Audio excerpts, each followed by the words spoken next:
You know, when you walk through a thriving, polished metropolis, Oh, yeah.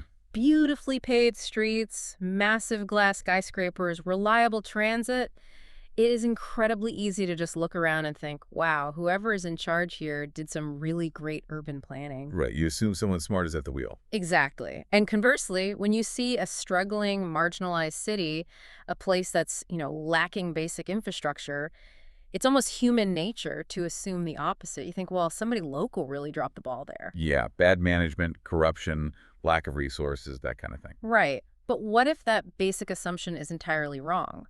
What if the chaos, the poverty, and the lack of basic infrastructure in certain parts of the world isn't an accident or a failure at all? That's a heavy question. It is. What if it's actually working exactly as designed? I mean, it's a completely sort of paradigm-shifting way to look at the global map. It Yeah. really forces you to question the very foundation of how and why cities develop the way they actually do. And that is our mission for this deep dive. We are going to explore why certain cities seem perpetually trapped in this state of marginalization, while others just, thrive. Yeah. We want to understand how the global rule book, the actual treaties and economic laws governing international trade, might intentionally require these disparities to exist. It's a complex reality to unravel, for sure, but an incredibly important one if we want to uh, understand the actual mechanics of our modern world. Yeah, and our guide today is a really fascinating text. We're diving into the book Agenda Juárez, Marginalidad, Vulnerabilidad y Suburbanización del Capital. And this is coordinated by Andreu Marfull. It's a dense read, but totally worth it. For sure. Now, as we get into this, it's probably worth noting right up front that Marfull looks at these issues through some pretty heavy, historically controversial lenses. Oh, definitely. We're talking about deep critiques of global capitalism, Marxist economic theory, critical geography. And our goal today isn't to take a political side on these theories or, tell you what ideology to subscribe to. Right. We're not advocating here. Exactly. We are simply stepping into his shoes to explore this specific analysis and see the global economic engine the way he sees it. Precisely. We are just adopting the analytical framework the author provides to understand the hidden architecture of global urban development. Okay, let's unpack this. And to really ground this conversation, I want to take you, the listener, to a very specific physical location. Early on, the author points us to a photograph of a street in Colonia Cerradas del Álamo. Ah, yeah, that picture. Yeah, it's a neighborhood in Ciudad Juárez, Mexico. And when you look at it, the image is incredibly jarring. You are looking at a completely unpaved, dusty dirt street. No sidewalks anywhere. None. The buildings lining the road are precarious, clearly built informally over time with whatever materials just happen to be available. But the wild thing, the detail that really anchors this entire deep dive, is that this neighborhood sits right up against the border of the United States. It's striking. The visual contrast is just stark. It really is. You are looking at sheer physical precarity mere miles away from the wealthiest nation in human history. It's a literal representation of two entirely different economic realities just colliding at a single arbitrary geographical line. And looking at that picture, my immediate instinctual reaction is to fall back on that assumption we just talked about. I look at that dirt road and think, well, this is just a local failure. It looks like local neglect. Right. It's like someone built a multi-million-dollar mansion but intentionally let the guest house rot in the backyard. Surely the local municipal government just, I don't know, failed to collect the taxes to pave the roads, right? What's fascinating here is Andreu Marfull's starting hypothesis argues exactly the opposite. Really? Yeah. He states that a dirt street like that isn't born from a vacuum of local incompetence. This phenomenon, what he calls the suburbanization of capital, resulting in this marginalized, precarious urban expansion. It's actually the direct, predictable result of our transnational economic order.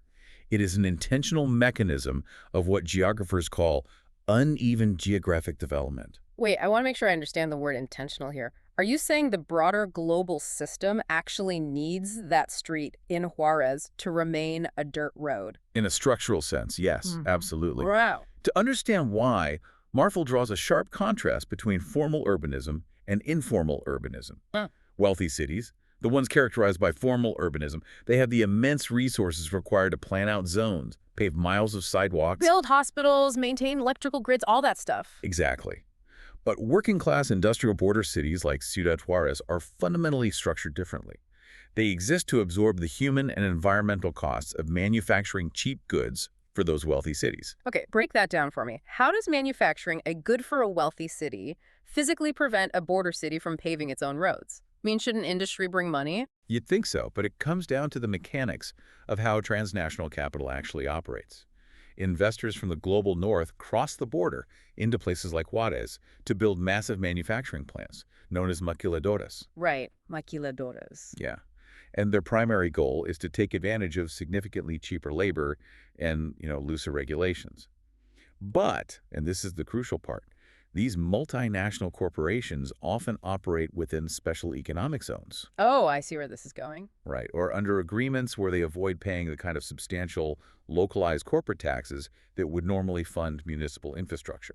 Ah, so the factories arrive, but the tax revenue doesn't. Exactly. But the factories still need workers.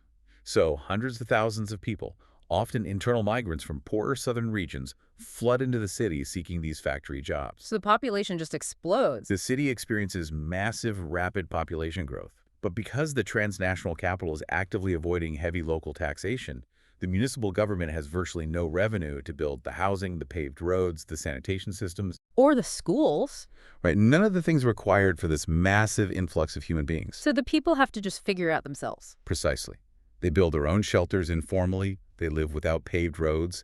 The transnational capital extracts the financial value from the cheap labor, exports the finished product back across the border, and just leaves the host city to deal with the informal, precarious physical reality left behind. Wow.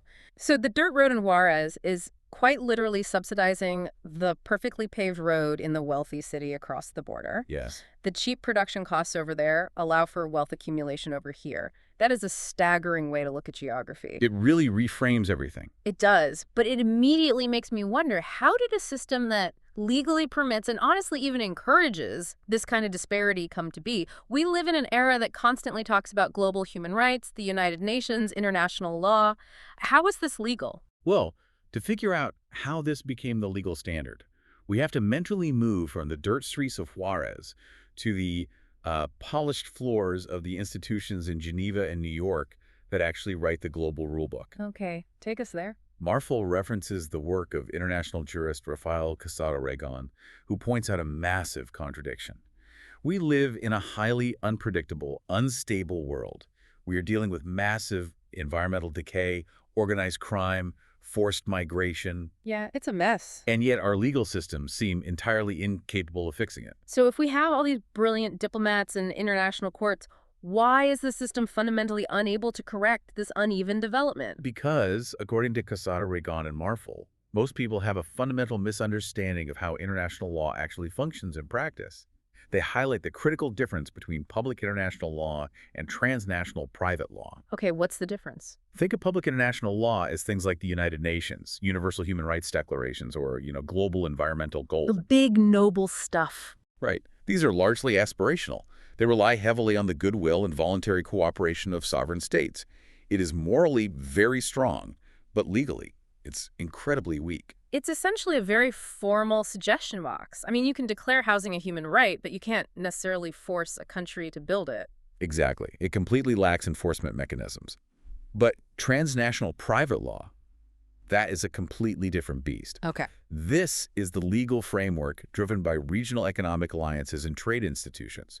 Think of the World Trade Organization, the European Union, or agreements like NAFTA and its successor, the USMCA. The heavy hitters. Yeah, these are strict, legally binding contracts designed explicitly to protect private capital, ensure free trade, and defend intellectual property. And I'm guessing those agreements do not rely on an aspirational suggestion box. Not at all. They are highly enforceable. If a country violates a free trade agreement by, say, suddenly heavily taxing a foreign corporation or nationalizing an industry, they are hit with immediate, severe, and debilitating financial penalties in international arbitration courts. So the law that protects the money has razor-sharp teeth, and the law that protects the human beings and the environment gets, what, a strongly worded letter? That is the architectural reality of our global system.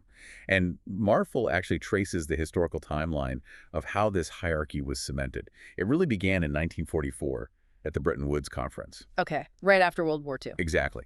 That's where institutions like the World Bank and the International Monetary Fund were created primarily to stabilize and protect private capital. Yeah. But the true turning point, the moment that really set the stage for cities like modern Juarez, happened 3 decades later, in 1974. So if Bretton Woods protected the capital of the wealthy nations in the 40s, I'd imagine the developing nations eventually looked at this setup and, demanded their own piece of the pie. Is that what happened in 74? You hit the nail on the head. In 1974, a massive coalition of developing nations, collectively known as the G77, pushed the United Nations to establish what they called a new international economic order. Catchy name. Yeah, their goal was ambitious and totally understandable.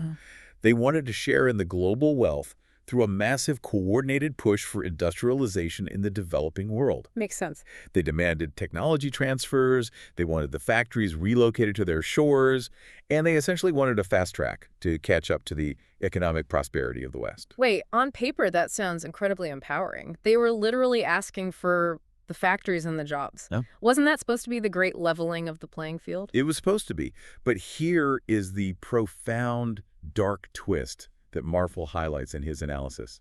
The global north, the wealthy industrialized nations, they actually agreed to this 1974 pact. What? But they only agreed to it on the terms of that highly enforceable transnational private law we just discussed. Uh-huh. So they set the rules of engagement. Exactly. By agreeing to globalize industrialization under those specific legal frameworks, the developing world essentially signed a contract offering up their geography to act as the cheap industrial engine for the West. Oh, wow. They thought they were getting a seat at the table, but the legal framework was designed to ensure they were just volunteering to be the kitchen staff. That is a brutal realization. It really is. It empowered a global system of fierce race-to-the-bottom competition. The overarching priority became the generation of private surplus value, what the text refers to as plusvalia, over any considerations for human well-being or local urban development. So they were trapped. The developing nations thought they were getting a ticket to the middle class, but the architecture of the trade agreements ensured their labor, their land, and their resources remained cheap enough to continuously generate profit for transnational capital. That 1974 agreement inadvertently locked in a very inequality, the very dirt streets we see in Juarez today. They invited the capital in, hoping the wealth would build formal urbanism, but the capital's survival actually depended on keeping that urbanism informal and cheap. You got it. And to really understand the mechanics of how this global industrialization extracts that wealth, Andreu Marfull doesn't just stop in the 1970s. He actually traces this blueprint way back to the 19th century. Yes, he does. Here's where it gets really interesting. He brings in the observations of Friedrich Engels and Karl Marx. It's a vital historical comparison because the underlying mechanism hasn't changed. Marfull compares what Engels observed walking through the smog-choked working-class slums of Manchester, England in 1845 to the informal settlements in Ciudad Juarez in 2024. The parallels are kind of shocking. They really are. And the text uses this incredibly evocative Spanish word to describe the wealthy cities, eufonia. Eufonia. Yeah, it translates roughly to a sort of boastful arrogance or smugness. Marfull talks about the eufonia of the beautiful bourgeois cities, the ones with the grand sweeping avenues and the pristine monuments. Right, the formal urbanism. Exactly. He points out how they deliberately, physically hide the horrific marginalized slums that actually generate their wealth. It was true in 1845 Manchester, and it's true when you look at a beautiful skyline in the U.S. today. The beautiful city is built on and constantly hides the suffering of the marginalized city. And this historical through line is exactly where Marfull applies Marx's general law of capitalist accumulation. Now, regardless of where one stands on Marx's broader political conclusions, his mechanical step-by-step analysis of how capital accumulates is deeply relevant to Marfull's argument here. How so? Well, this law states that as global wealth and capital expand, it doesn't naturally lift everyone up. Instead, it inherently creates and relies upon a reserve army of vulnerable, marginalized laborers. A reserve army, meaning a massive pool of people who are essentially desperate for work at any given time. Yes, the system actually requires a surplus of desperation. But why? Walk me through the actual mechanism there. How does keeping people desperate physically put more money into the pockets of the transnational investors? It comes down to what Marx called the DMD prime formula. Okay. This stands for dinero, money, used to create a mercancía, a commodity, in order to make more dinero. Money makes goods, makes more money. Right. The ultimate goal of the capitalist engine is to maximize the difference between the initial money spent and the final money earned. That difference, the profit, is the plusvalia, the surplus value. Okay. So you want to make a product for as little money as possible and sell it for as much as possible. It's business 101. Exactly. And the most flexible cost in that entire equation is human labor. If everyone in a society is comfortably employed and secure, workers have bargaining power. Sure. Wages go up, working conditions improve, and as a result, that plusvalia shrinks. Yeah. Therefore, to maximize the DMD prime formula, the system has to suppress wages. I see. And the most effective way to suppress wages is to maintain a massive segment of the population at a sheer survival level. Yeah. If there's always a reserve army of workers living on a dirt road, desperate enough to take a factory job for a few dollars a day, the wages stay low. The worker and the environment they live in must be constantly squeezed to extract that maximum surplus value. Think about the smartphone you are probably holding in your hand right now, or the incredibly cheap fast fashion t-shirt you can buy online for $5. The actual physical cost of producing those items hasn't magically disappeared just because of technological innovation. Yo, not at all. The cost was simply relocated. The incredibly cheap price tag of our modern conveniences is physically subsidized by a lack of paved roads, a lack of sanitation, and a lack of social services in manufacturing hubs thousands of miles away. It's hidden. The euphania, the sheer arrogance and convenience of the modern global city is completely dependent on that dirt street in Juarez existing. It is a profoundly sobering realization. According to this framework, the global system isn't broken because it produces marginalization. The marginalization is the fuel that allows the engine to run. But hold on, let me push back on this a bit. Because if we follow this logic back to Marx in the 1800s, his ultimate prediction was that this system was so inherently contradictory, so brutal in its need to constantly squeeze the worker, that it would eventually tear itself apart. Right, the great implosion. The pressure would build until the whole thing imploded. Yet here we are, well into the 21st century, and the global capitalist engine is humming along, larger than ever. If the system is this destructive by nature, how has it survived itself for this long? That is the crucial million-dollar question. And to answer it, Marfull introduces the work of a highly influential contemporary geographer named David Harvey. Okay. Harvey provides the missing puzzle piece that explains why the grand implosion hasn't happened yet. He calls this survival mechanism the spatial fix, or solution spatial, which relies on constantly changing geography. The spatial fix. What does that actually look like in practice? Harvey argues that capitalism absolutely does experience periodic massive crises, just as predicted. Specifically, it faces crises of overaccumulation. What does that mean? This happens when there is too much capital floating around, but not enough profitable places left to invest it. Maybe domestic labor unions became too strong and wages got too high. Or maybe environmental regulations in the wealthy countries became too strict to allow for cheap manufacturing. So the profit margin, that plusvalia, shrinks dangerously low. Exactly. But instead of collapsing under the weight of that crisis, the system survives by quite literally, physically moving the crisis around the globe. It searches for new, unexploited geographies. It just packs up and runs away from its own problems. Yes, Ciudad Juarez is a literal textbook example of a spatial fix for United States capital. When U.S. manufacturing faced a profitability crisis in the latter half of the 20th century, the capital didn't just accept lower profits or collapse, it hopped the border. Right. It created a highly urbanized, densely packed border zone designed specifically to absorb that surplus capital and exploit a brand new, significantly cheaper labor force. It's geographic procrastination. The system just buys itself another few decades by finding a new patch of land and a new population to squeeze. That's a brilliant way to conceptualize it. And if we connect this to the bigger picture, this concept of the spatial fix completely undermines a lot of the modern feel-good global initiatives that attempt to solve global poverty. For instance, Marfull takes a very critical look at the United Nations Agenda 2030 and its highly publicized Sustainable Development Goals. Wait, Agenda 2030. But those goals are universally praised. It's all about ending extreme poverty, building sustainable cities, reducing inequality. How can an initiative like that be flawed? According to Marfull's analysis, Agenda 2030 is fundamentally flawed because it promotes a right to development that relies entirely on the exact same capitalist engine that causes the marginalization in the first place. It's like trying to cure a patient's sheer exhaustion by forcing them to take on a third job. Exactly.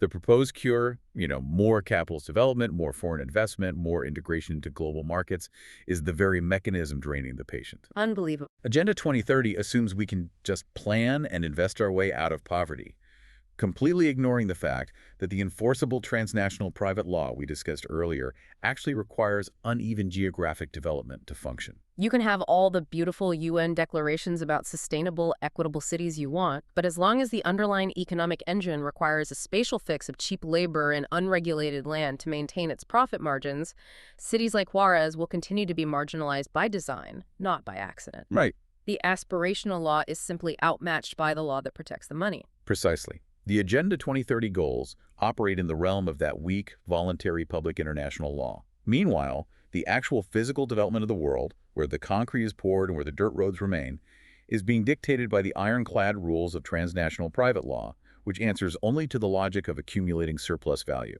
Okay, let's bring all of these threads together because we have covered massive ground today. We started this journey staring at a dusty, unpaved street in Ciudad Juarez, with our initial instinct telling us it was just a localized failure of city planning. A local problem. Right. But through Andreu Marfull's deep analysis, we've uncovered a completely different reality. We've seen how that dirt street was effectively legally designed by transnational trade pacts born in the 1970s. Yes. It is the exact mechanism predicted by thinkers in the 1800s, where massive wealth requires a marginalized reserve army of labor to keep costs down. And the only reason the whole global system hasn't collapsed under its own contradictions is because it treats entire cities, entire nations, and entire populations as disposable spatial fixes for wealthy nations to dump their economic crises into. It entirely changes the way you view a map, doesn't it? Mm. The lines aren't just borders, they are valves regulating the flow of wealth and precarity. It really does. And to you listening, the core takeaway here is that this isn't just an isolated story about a single city on the U.S.-Mexico border. Urbanization is not just about building homes for people to live in. It is a profound, incredibly powerful financial tool. Absolutely. The separation of the formal, well-paved, rich city and the informal, precarious, marginalized city is an active process happening on a global scale. And your city, wherever you happen to be listening from right now, is a data point on this exact same map. You're part of it. You are either living in the spatial fix, providing the cheap labor and absorbing the environmental cost, or you are benefiting from the euphonia of a city that relies on a spatial fix somewhere else. And grappling with that reality leaves us with a final, rather provocative thought to mull over as we close. The entire current global economic system, this massive engine of capital accumulation, relies absolutely on constantly expanding. It has to grow. It survives its inevitable crises by endlessly searching for new geographic areas to exploit, new populations to utilize as a spatial fix. Right, geographic procrastination, endlessly moving the problem down the road. Exactly. But this raises an incredibly urgent, unavoidable question. We live on a finite globe. The map does not go on forever. What happens to the global economy and to all of us living within it when the entire planet is finally urbanized? Wow. What happens when capital has nowhere left to run and there is simply no periphery left on Earth to act as the next spatial fix? Eventually, you run out of places to hide the guest house. The next time you walk down a perfectly paved sidewalk or marvel at a beautiful city skyline, take a moment and just ask yourself, where is the dirt road paying for this?